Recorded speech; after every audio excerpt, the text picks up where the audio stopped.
Pai Nosso é a oração modelo. Na outra vez que eu vim aqui ministrar, tem pouco tempo, eu citei Charles Spurgeon quando falou: há pecado até na nossa santidade, há incredulidade na nossa fé, há ódio no nosso próprio amor, a lama da serpente na mais bela flor do nosso jardim.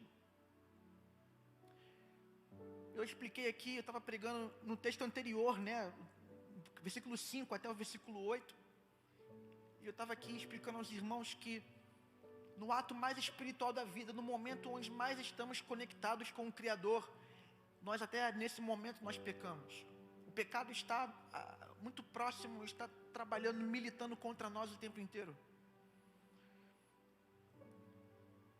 E por isso que Jesus vai mostrar para nós, nos versículos 5 ao versículo 8, que nós não podemos orar como os fariseus, como os religiosos, que se vangloriavam, se exibiam, faziam isso como um meio de autopromoção. Eles não buscavam a Deus, eles usavam a coletividade, a ambiência, a oportunidade de aparecer, para poder que o nome deles pudesse aparecer, e não o nome do Senhor, como nós cantamos aqui. Também não podemos orar como os gentios, com vãs repetições, sem reflexão, sem entendimento, sem conhecimento de Deus, sem temor de Deus. Uma oração porque ouviu alguém dizer. O Pai Nosso não é uma oração que você fica dizendo como um mero religioso ou um mero pagão que se usa de algo religioso para poder se satisfazer minimamente em seu distanciamento de Deus, não. Jesus vai mostrar que não é pelo muito falar, mas é pelo falar com Deus, na presença de Deus, com a consciência de que você não depende das tuas forças, que você depende dEle, e que Ele é glorificado quando você está feliz nele. E eu disse para vocês aqui que a glória de Deus se manifesta quando a tua necessidade é suprida, por isso você deve orar. Agora eu quero ir um pouco além nessa noite, porque Jesus vai dizer no versículo 9, portanto, depois de tudo isso ele diz, portanto, vós orareis assim. Não é para você orar essas palavras, mas para você orar entendendo os princípios contidos em cada palavra. A oração de Jesus aqui no Pai Nosso é intencional. É um modelo de oração. Eu considero, porque foi Jesus, lógico, é a oração perfeita. Só que diferente da oração do Getsêmani, diferente da oração em João 17, a oração pela unidade da igreja e pela proteção dos discípulos, diferente de outras orações que nós encontramos, né, no momento que Jesus orou para escolher os 12, que não tem lá registrado, mas diferente de todos esses momentos de oração registrados na Bíblia, essa aqui ela é proposicional, essa aqui ela é pedagógica, ela tem ela tem uma intenção, uma intencionalidade de formar em você um ser humano que ora. E eu quero derrubar um mito aqui nessa noite, em nome de Jesus. Você não gosta de orar e eu também não. Está tão embaçado, lavei mal, né?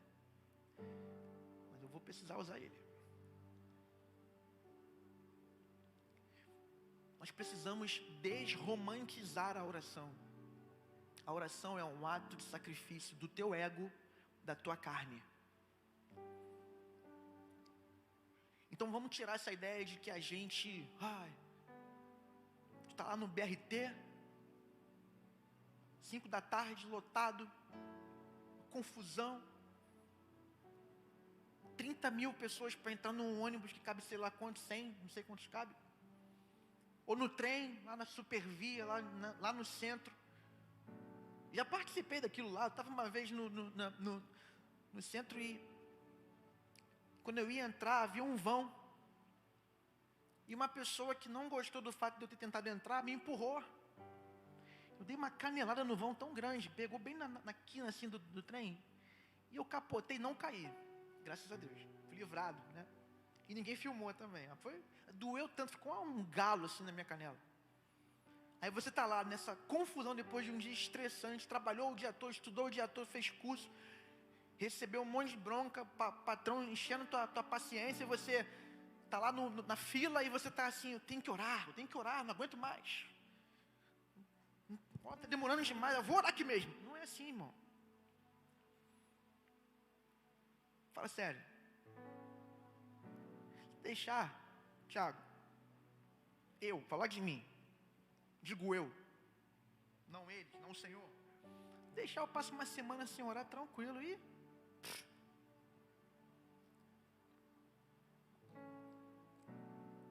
E eu vou te falar, nossa espiritualidade, nossa vida no Espírito, nossa qualidade de cristãos, nossa posição no reino é medida pela nossa vida de oração. O quão você é cristão está relacionado diretamente ao quanto tempo você gasta em oração com Deus.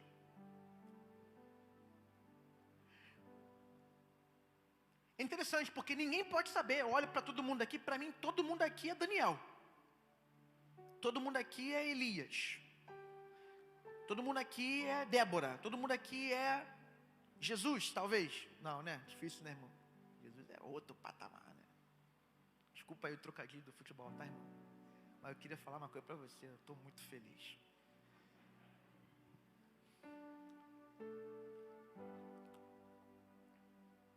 Mas Deus conhece. Interessante, quando Jesus vai argumentar, ele vai dizer assim, cara, quando você for orar, não se exibe não, faz o seguinte, vai para um lugar onde você fica sozinho. Por quê, irmão? Porque tudo aquilo que nós somos em Deus, de fato e de verdade, nós somos sozinhos. Esse ambiente aqui é o ambiente da performance, do espetáculo. É o ambiente do talento. Aqui nós somos medidos, nós somos calculados, nós somos avaliados. Desafinou ali. Essa fumaça está chatíssima, essa fumaça. Brincadeira, tá? Uma benção. Ó, tem LED na igreja, ó, que investimento, hein? Igreja rica. É uma medição o tempo todo. Mas lá no secreto não tem ninguém te olhando. E lá muitas vezes você está de cueca, está de calcinha, está ali. Estava vendo essas histórias do André Valadão, que é um passatempo às vezes, né? Perguntaram para ele se pode orar de calcinha. Irmão, eu falei, irmão, você tem que orar. Você vai orar de calcinha, vai orar pelado, vai orar com roupa. Eu fiquei pensando também, que irmã também perguntar para o pastor, né, essa pergunta, né? Por que não procura a esposa dele para perguntar essas coisas, né? Vigia, varão. Pois é. O secreto é o lugar onde você é você. E engraçado, nós no secreto nós falhamos o tempo todo. Aí Jesus vai falar assim, olha só, vai para o secreto, o Pai te vê. E olha que legal, cara, o Pai está ali. Imagina que toda vez que você fechar a porta do quarto, ou você se esconder em qualquer lugar, você fica ali atrás. Você vai para qualquer lugar e você fica isolado. E você ali, no teu isolamento social, você começa a orar.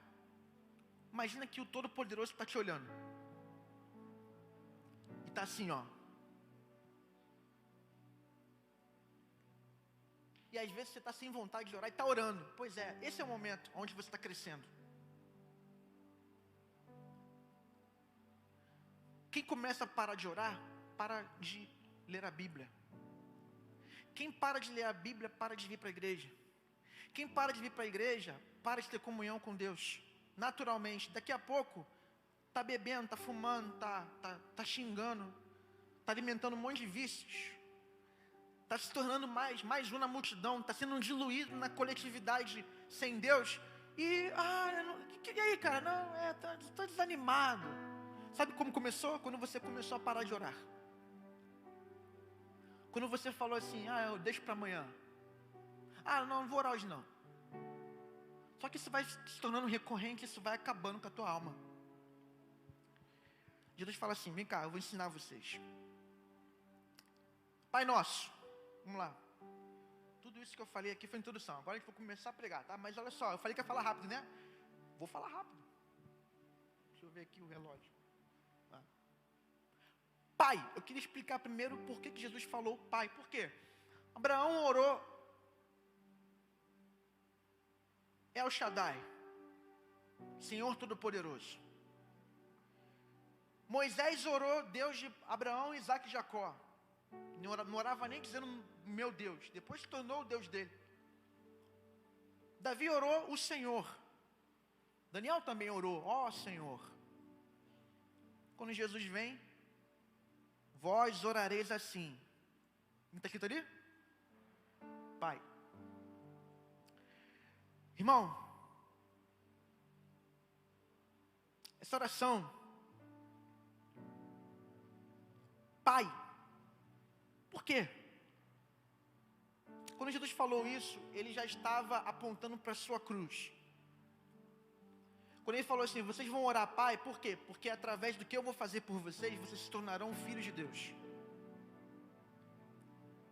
Então vocês não vão orar como os profetas, não vão orar como os patriarcas, nem como os sacerdotes. Vocês não vão orar como aqueles que vieram antes de mim. Vocês vão orar a partir de mim e vão orar em meu nome. E vão dizer, Pai. Por quê? Porque em Jesus nós temos um Pai. Eu quero falar para você que está aqui nessa noite, talvez você é órfão. Talvez você perdeu o seu pai na pandemia. Ou talvez o seu pai na sua família é ausente. Talvez você é alguém que não teve na sua história a presença da figura paterna. Talvez isso é uma crise no teu coração. Talvez é um trauma na tua vida. Mas eu quero liberar para você uma verdade do Evangelho. Em Jesus você não é órfão. Você não está abandonado. Você tem um Pai. Então bate no peito e diz assim, eu não sou órfão. Quem crê, bate no peito e fala, eu não sou órfão. Aleluia. Agora, Deus é Pai de quem crê em Jesus. Em Efésios capítulo 2, a palavra vai dizer que nós que cremos, éramos filhos da ira. Também vai dizer que nós éramos filhos da desobediência. Jesus vai confrontar os fariseus, os religiosos, em João capítulo 8, e vai dizer para eles, vocês são filhos do diabo, porque vocês fazem as mesmas obras dele e satisfazem a vontade dele. Deus não é pai de todos, Deus é o criador de todos. Todos possuem a imagem de Deus, mas filhos de Deus, só quem recebe Jesus. Aos que receberam, deu-lhes o poder de serem feitos filhos de Deus. Em Gálatas capítulo 3, versículo 26, a palavra vai dizer, pois todos vós sois filhos de Deus, mediante a fé em Jesus. Então, Jesus quando vai dizer, ore ao Pai dizendo, Pai, é porque você de fato é um filho. Você não recebeu o espírito de escravidão para andar com temor, como está em Romanos capítulo 8, versículo 15, mas receberam o espírito de adoção de filhos, o qual clama, Abba, Pai. Só quem recebeu o espírito de adoção de filhos pode clamar, Abba, Pai. Abba, Pai no aramaico é o quê? Papai, paizinho. Você tem uma intimidade, você tem um acesso, e quem abriu o caminho? Jesus. Quem abriu o caminho pelo sangue foi Jesus, e nele você tem acesso livre até a presença do Deus Todo-Poderoso, que é o seu Pai. Agora, Ele não é só o seu Pai, passa aí. Ele é o nosso Pai. Esse nosso aqui é uma oração que inclui a todos. Porque apesar de Deus não ser Pai de todos, Ele deseja ser Pai de todos. E Ele chama todos para pertencerem a Ele como filhos. Então quando você diz Pai Nosso, esse nosso aqui significa, sabe o quê? Por que eu estou pregando sem óculos, gente? Sabe o que significa isso? Inclusão. É uma oração comunitária. Você não... Meu Pai, não. O teu ego, ó. Olha o egocentrismo indo embora. Olha o egoísmo indo embora. Não, a minha oração não é só por mim, é pelos outros. Eu não oro só por mim, eu oro por outras pessoas. Eu oro também para que outras pessoas façam parte da família do Pai. Você entendeu, irmão? Então essa oração, quando você diz Pai Nosso, você está carregado de uma paixão missionária. Você está pensando em pessoas que ainda vão ouvir o Evangelho e vão se tornar filhos de Deus pela fé em Jesus. Você está pedindo, Pai Nosso. Você está pensando na igreja. Você está pensando no povo de Deus. Você está pensando na comunidade da fé. E você está pensando na possibilidade de outros pertencerem à comunidade da fé. Por isso você ora, Pai Nosso. que estás nos céus. Repita comigo assim: o Deus e Pai de nosso Senhor Jesus Cristo. Você pode fazer melhor. O Deus e Pai de nosso Senhor Jesus Cristo é o nosso Pai que está nos céus. Olha que legal. Deus é soberano. Deus governa sobre tudo. Deus é o Deus transcendente. Ele é o Deus de toda majestade. Ele está nos céus. Mas lembra que o contexto é Pai Nosso? Significa que o que está lá no céu, o Deus Todo-Poderoso, é o seu Pai. Ele é o Deus imanente, que cuida das tuas necessidades. Ele está ali, e Ele está pronto para ouvir a tua voz, e você está localizando Ele. Porque é justamente esse contexto de adoração e confiança. Você adora o Senhor porque Ele está nos céus, porque Ele é Rei, porque Ele é Senhor, porque Ele governa sobre tudo. Mas ao mesmo tempo que você lembra, Ele é meu Pai, Ele está comigo, Ele está me vendo agora no meu quarto. Que estás nos céus. Santificado seja o teu nome. A partir do momento agora, desse momento, nós começamos a ver algumas petições da oração de Jesus. Alguns pedidos. São 6 ou 7 pedidos, depende de como cada um compreende, eu compreendo como 6. E são exatamente 3 pedidos relacionados primeiramente a Deus e a sua glória. E depois, mais 3 pedidos relacionados às nossas necessidades. E nessa primeira petição, nesse primeiro pedido da oração do Pai Nosso, santificado seja o teu nome, significa que o nome de Deus ainda não é adorado em todos os povos. Significa que Ele ainda não foi reconhecido por todos os homens. A glória dEle não se espalhou ainda por toda a terra. Então, é uma oração pelo avanço do reino de Deus, pelo Evangelho no mundo. Você ora para que esse Evangelho tenha sucesso em muitos corações. Senhor, o Teu nome é santificado em mim, na minha família, na minha igreja, mas não é santificado naquele prostíbulo ainda, não é santificado naquela boca de fumo, não é santificado ainda naquele país onde há perseguição da igreja, não é santificado em tanto lugar. Eu te peço que o Teu nome seja santificado, seja visto, seja adorado, reconhecido pelos homens. Então é um clamor missionário. Então você já orou reconhecendo sua filiação e a paternidade de Deus? Você já orou pela igreja? Você já orou por aqueles que ainda vão se tornar igreja? E você está pedindo agora para que esse evangelho avance, a palavra se espalhe, a verdade alcance novos corações. Você está pedindo para que mais pessoas creiam em Jesus e se submetam ao reino de Deus. Falando no reino, venha o teu reino.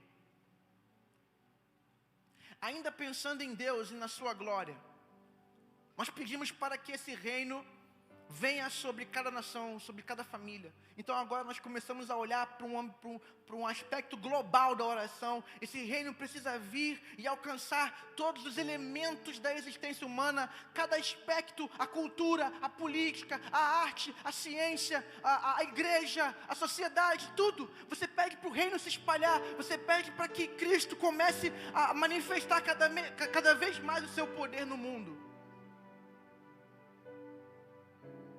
Como essa oração foi necessária nesse tempo de pandemia. E como nós nos distraímos com rede social, com discussão de internet, com debate bobo de política, quando nós deveríamos estar com os joelhos dobrados, clamando para que Deus pudesse intervir nos ambientes do governo, nos ambientes do poder, nos ambientes culturais, nos ambientes sociais. A cultura carnal, mundana, está avançando no Brasil. Sabe por quê? Porque nós estamos orando pouco com relação a isso. Enquanto nós muitas vezes estamos discutindo se bota saia ou não, as pessoas lá fora estão sendo doutrinadas por outros ensinos, outras doutrinas que levam elas para distante de Deus. Essa oração do venha o teu reino é: Senhor, também cumpra os teus propósitos nesse mundo. que o reino venha ao ponto de Cristo vir. É uma oração de anseio pela volta de Jesus. Você está pedindo, Senhor, volte. É quase que, Senhor, volte e acabe com essa bagunça. É quase isso. E haverá um dia que Jesus retornará de forma triunfal. E Ele vai julgar, Ele vai consumar a redenção do seu povo e vai julgar os pecadores.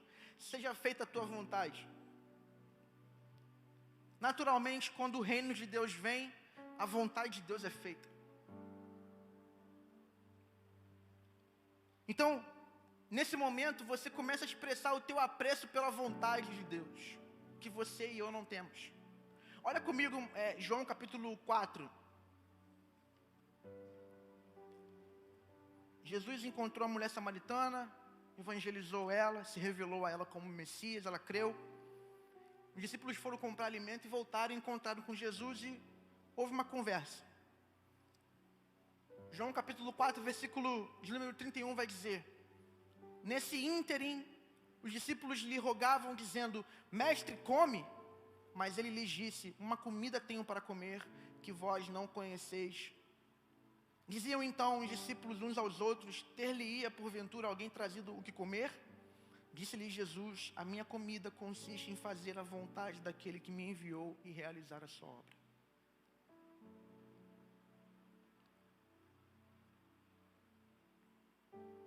Quando você ora dizendo, seja feita a tua vontade, você está buscando a semelhança com Jesus. E olha só, deixa eu falar uma coisa para você aqui. Ou você vai fazer a vontade de Deus, ou você vai fazer a sua vontade.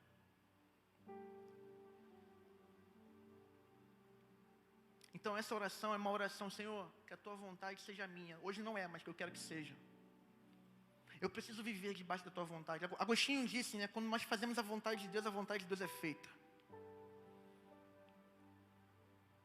E é isso que Ele espera de nós, que nós olhemos para Ele e sejamos como Ele.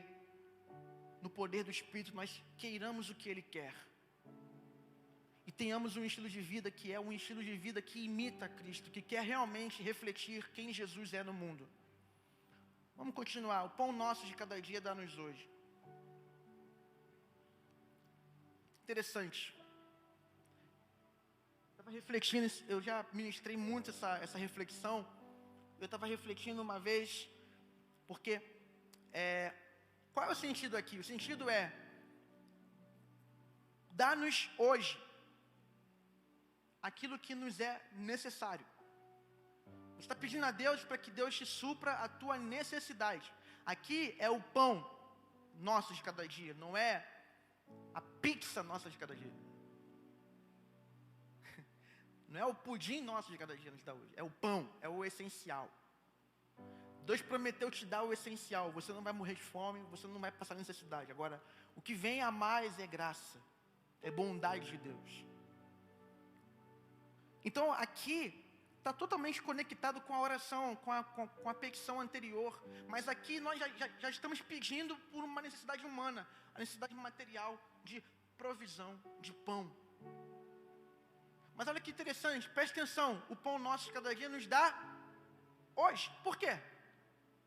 Porque é igual o maná no deserto, só servia para um dia. Tentar guardar o maná e comer no dia seguinte, o maná ficava podre. Então, Deus está te intencionando, Jesus está te dando essa movimentação. Você precisa orar todos os dias, porque você precisa de pão todos os dias. Por isso você tem que todo dia ir para o lugar da oração, porque todo dia você tem necessidade. Então eu te pergunto, irmão, como você consegue viver passando dias e dias e dias sem orar? Percebe como o pecado está entrando e está se aprofundando na tua alma? Percebe como a ingratidão tem tomado teu coração ao ponto de você já viver uma vida para si mesmo? Agora, olha que interessante. Deus uma vez falou para mim assim, preste atenção no que essa oração está dizendo. Seja feita a tua vontade, assim na terra como no céu. A vontade de Deus é feita no céu, mas ainda não é feita na terra. Quantas pessoas ainda não vivem na vontade de Deus? Inclusive nós. Por isso nós oramos, Senhor, faça a tua vontade na terra como ela é feita no céu. Agora, preste atenção. Jesus falou que ele tinha uma outra comida para comer. O pão dele era outro. pão de Jesus era fazer a vontade de Deus. Então, o que é mais essencial para a tua vida? Mais do que o alimento, mais do que o dinheiro, mais do que o prazer, mais do que o entretenimento, mais do que as distrações, mais do que qualquer outra coisa, lazer. O mais importante é a vontade de Deus na sua vida sendo feita. Bota a mão no teu coração e fala assim: Senhor, me dá desejo de comer o pão da tua vontade. Fala isso. E o pão tem um simbolismo tão profundo na Bíblia, principalmente nos evangelhos. Jesus, quando vai ter os momentos mais importantes do seu ministério, ele reúne a mesa e parte o pão e come o pão. Foi assim antes da sua morte, foi assim no caminho de Emaús com os discípulos, quando ele partiu o pão. E ao partir o pão, os nossos olhos se abrem.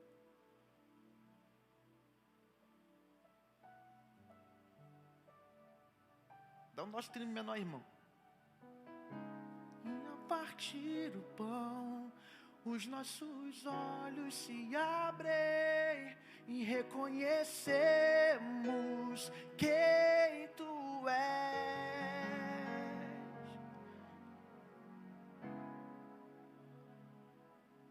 Os nossos corações queimam.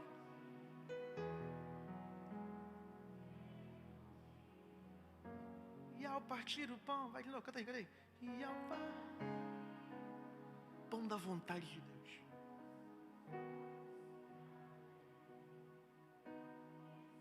Quem faz a vontade de Deus conhece a Deus, reconhece Ele no caminho, se alegra na sua presença. Amém, amém. Vocês entenderam? Perdoa-nos. Estou acabando, tá? Gostei do pastor Igor, quando ele pregou aqui semana passada, que ele falou assim: estou acabando, não significa que eu vou acabar agora. Mas não é meu caso não, tá? Eu realmente tenho que correr por causa da hora. Mas assim, gostei muito dessa, foi uma sacada boa, né? Estou acabando, não quer dizer que eu vou acabar agora, nesse momento. Porque uma vez eu fui pregar aqui, a minha pregação do namoro, até hoje sou zoado. O pessoal que está aqui, ó, tem um pessoal aqui da minha igreja, da Betânia, da Toca. Cadê o pessoal da Toca que está aqui? Cadê? Dá um aplauso para esse povo aí, tamo junto. Metade deles me zoaram, Thiago, porque falaram assim: pô, Mike, estava vendo tua mensagem no YouTube lá, com 20 minutos você falou, estou acabando. Foi mais ainda, foi até 50 e coisa. Pois é, nunca mais falo isso. Estou acabando, mas não quer dizer nada. Não confia mais na minha palavra, irmão. Brincadeira. Perdoa-nos. Aqui nós temos um ensino claro relacionado a Mateus 18. A parábola do credor incompassivo. Um homem tinha uma grande dívida e foi perdoado pelo Senhor e encontrou alguém que devia a ele, que devia a ele, e ele não perdoou, uma dívida bem menor. E aí Jesus está só querendo nos ensinar nessa petição: perdoa-nos, Senhor. Por que nós pedimos perdão? Porque nós somos pecadores, irmão. O pessoal da hipergraça fica doido nessa hora, porque eu já ouvi crentes famosos dizer assim: nós não somos pecadores. É mesmo, irmã? Que coisa, não sabia não. Para mim, na minha Bíblia, está escrito assim: aquele que diz que não tem pecado é mentiroso, a verdade não está nele. Mas tudo bem, se nós não somos pecadores, somos, irmão, a gente peca todo dia. Todo dia a gente erra, por isso que a gente tem que pedir perdão. Agora, preste atenção: o teu Senhor te perdoa, mas você perdoa aquele outro que cometeu algo muito inferior comparado ao que você fez contra Deus? Então aqui basicamente a prova de que você e eu fomos perdoados é que nós perdoamos.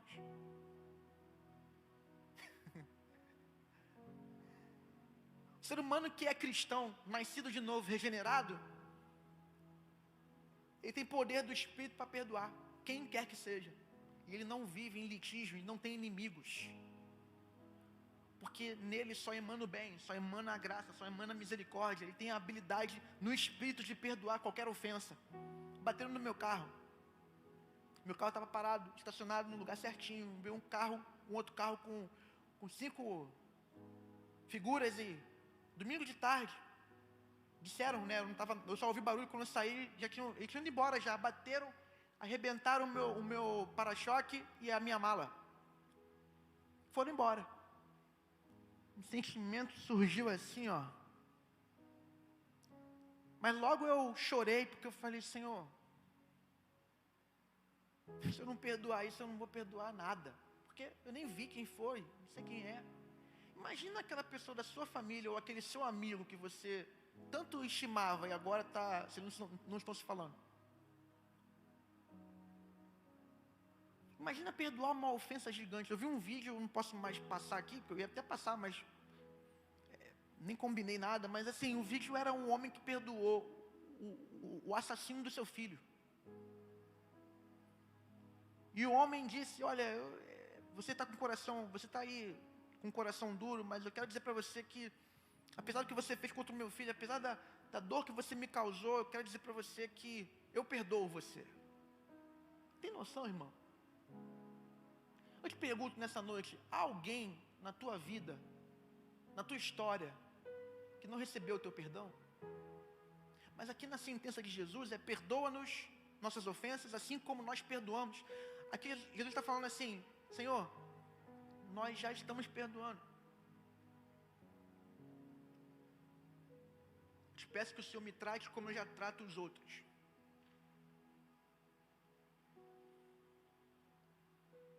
É a consciência. A pessoa que nasceu de novo tem um desejo de perdoar. Se nós reconhecemos a Cristo como nosso Salvador, então nossos corações são quebrantados e não poderão mais se mostrar duros, e nós não poderemos mais recusar o perdão a quem nos ofendeu. E se você está recusando perdoar alguém, eu quero dizer para você que talvez você não seja cristão. Talvez o teu problema é que você ainda não nasceu de novo. Mas calma, irmão, eu não estou aqui para te ferir, eu estou aqui para te curar. Talvez hoje pode ser o dia ao qual você vai nascer de fato no Espírito e vai liberar perdão para essa pessoa que te ofendeu.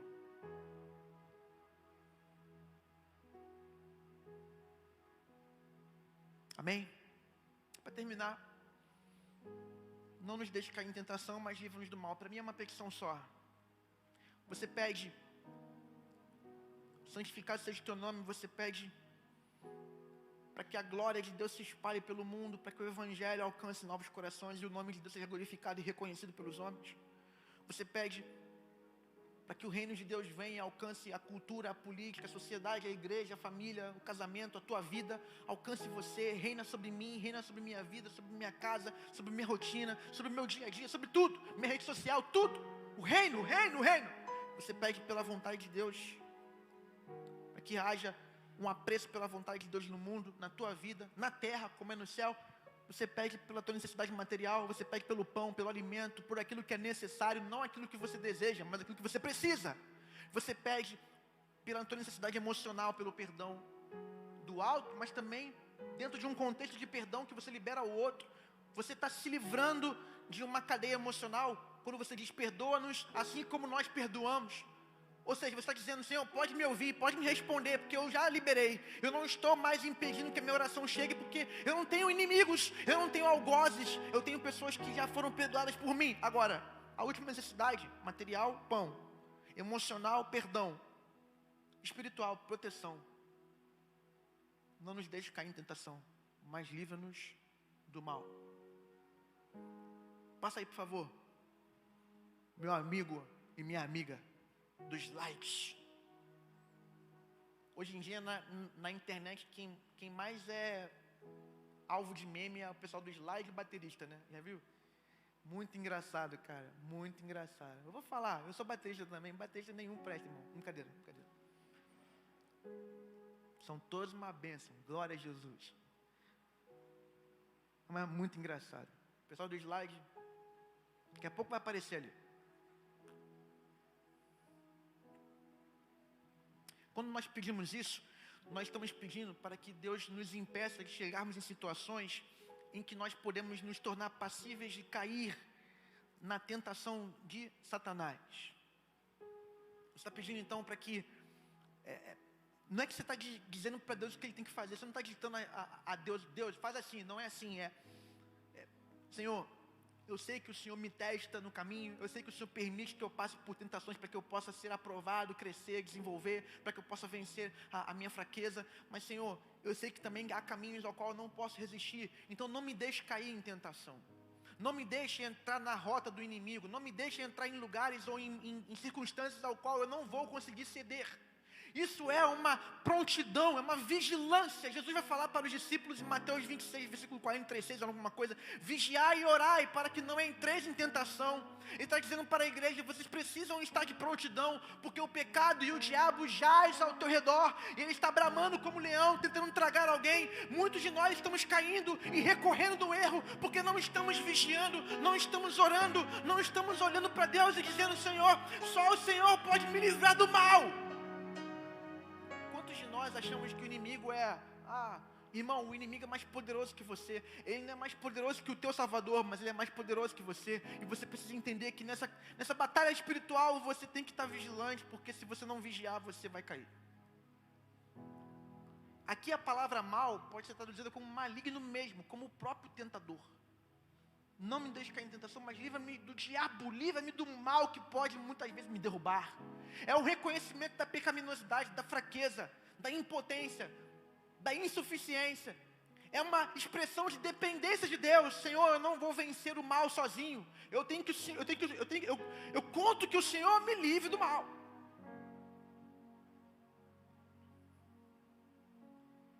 Ele vai nos impedir da possibilidade de cair no pecado, mas ele não vai impedir de nós sermos tentados.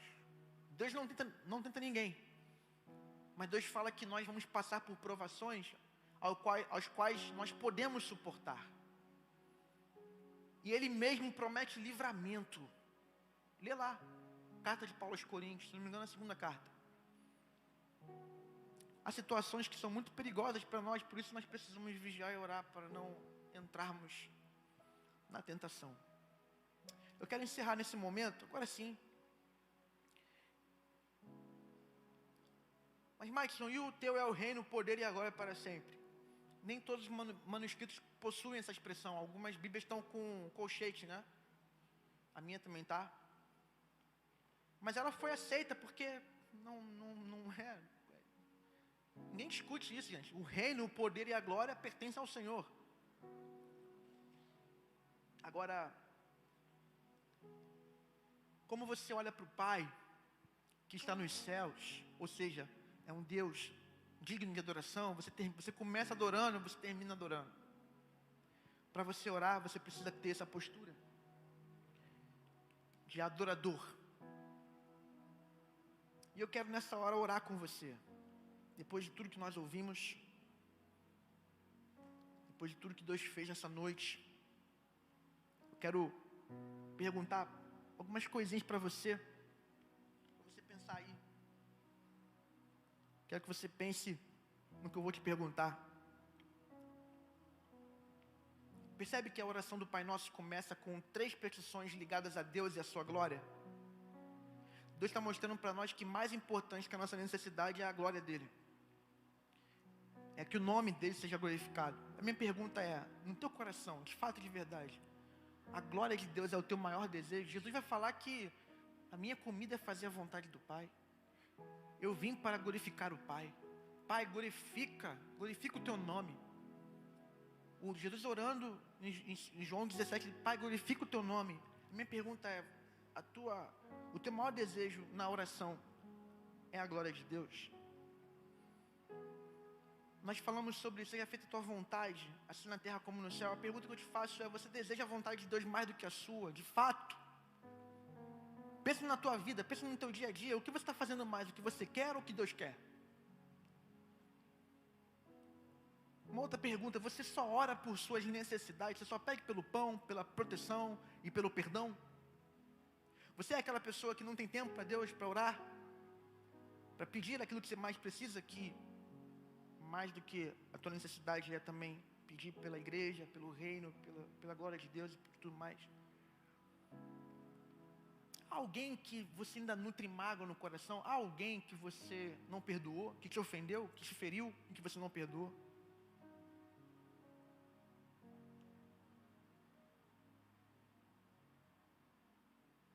Você se considera alguém que é dependente de Deus na luta contra o pecado e contra o maligno?